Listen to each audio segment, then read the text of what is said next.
Hello, my brothers and sisters.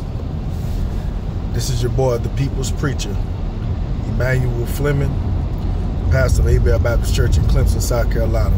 And you are now tuning in to a real word moment, where I believe my motto is in life, a real word in my personal ministry, a real word for real people.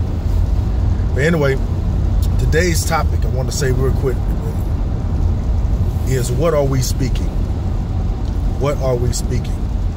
When I say to you, what's happening, what's good again, my brothers and sisters. And I just want to throw something in your thoughts for the day.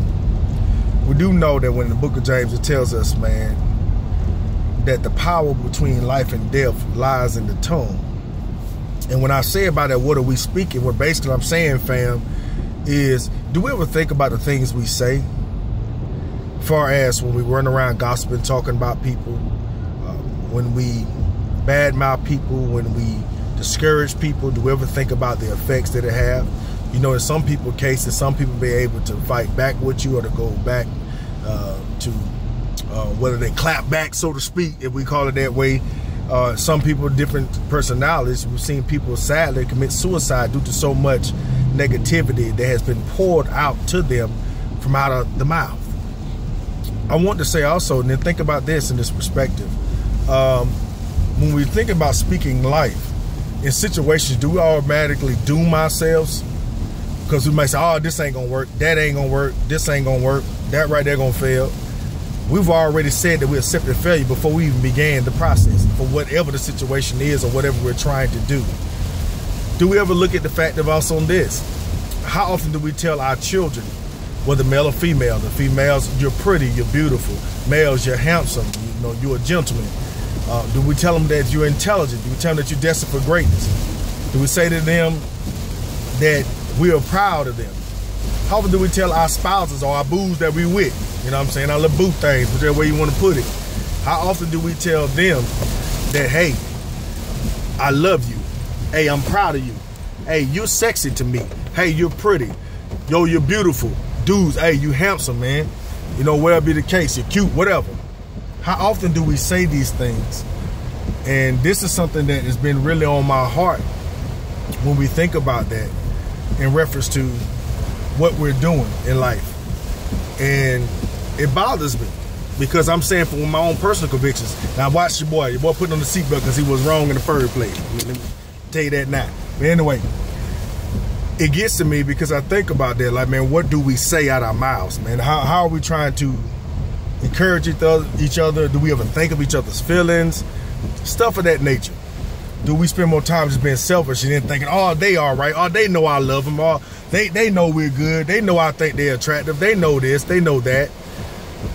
But we sit and take that for granted, that it's so easy for us to just tell somebody, hey, I love you, hey, I think a lot of you, oh, I think highly of you, speak some life into somebody.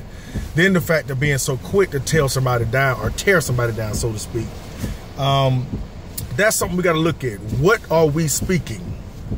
I know for me, I want to start speaking more positivity in life, man, about us being able to achieve things. We already know in Philippians, you know, in the aspect of when it says that we know that we can do all things through Christ who strengthened us. So when we look at that, and it say a little bit, and it say something, it says all. So when we look at it from that standpoint, we got to start thinking about the stuff we say and the stuff we speak.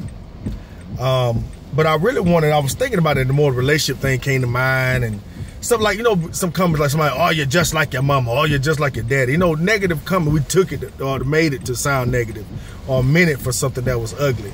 And like, no, think about the stuff we say and people start to believe. Oh, you ain't gonna get that, or you can't make it. Oh, you ain't, and don't realize what we already started to put or impart in someone's head, what we're starting to make them think. We are actually, this is what we're doing, cultivating individuals to fail instead of cultivating individuals to succeed and be successful, to be the best man or woman they can possibly be, the best husbands they can be, the best wives they can be, the best fathers, the best mothers they can be, you know, the best business person, or, you know, athlete or whatever, community leader, whatever, and so forth and so on. So I just suggest this today, my brothers and sisters, let's please watch what we speak. What are we speaking? Ask yourself that question. Let's speak more life. It's 2018. We've been given another day and been given another year. Let's speak life. God bless you all. Again, this is a Real Word Moment with the People's Preacher, your boy, Emanuel Flemming, the pastor of Abel Baptist Church in Clemson, South Carolina. You all be blessed. Holler at me sometime. Come and see me. Check me out on YouTube. Check my Facebook page. It doesn't matter. But I believe in this season, God is asking for us to be real and make sure that we start loving each other more, forgive each other more, and make sure we start looking out for each other more. And that means whether within your culture or outside your culture. And just the fact of the matter is, make sure that we start living a more positive life, a positive thinking life, a positive speaking life. All right, be blessed.